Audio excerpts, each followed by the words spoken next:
आमे समस्ते जानी जो अगस्ट 15 आसे अगस्ट 15 को आम जातीय पर्व रूपे पालन करिताउ किंतु जिते नरेंद्र मोदी यशस्वी प्रधानमंत्री देशर दायित्व नेले से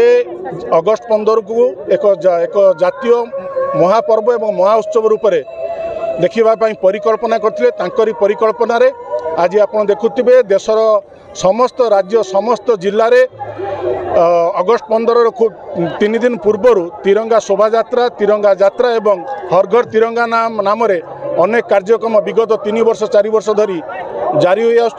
आज भद्रक भारतीय जनता पार्टी पक्षर एक विशाल तिरंगा शोभा यात्रा भारतीय जनता पार्टी विधानसभा कार्यालय जिलापाल कार्यालय अभिमुखे आसी पहुँची जो अनेक युवक युवती एवं साधारण लोक सामिल होई भारत मातार जय जयगान करते। ये तिरंगा यात्रार उद्देश्य लक्ष्य है भारतर जो अखंडता एकता रही किपरि आगामी पीढ़ी मध्य बजाय रखा एवं जो माने देश माटी माँ जो माने निजर सर्वोच्च बलिदान देते स्मरण करने एवं आगामी पीढ़ी माध्यम राष्ट्र सर्वोपरि मनोभाव को किपरि उद्बोध करने ये यात्रार मूल लक्ष्य और मूल उद्देश्य। धन्यवाद।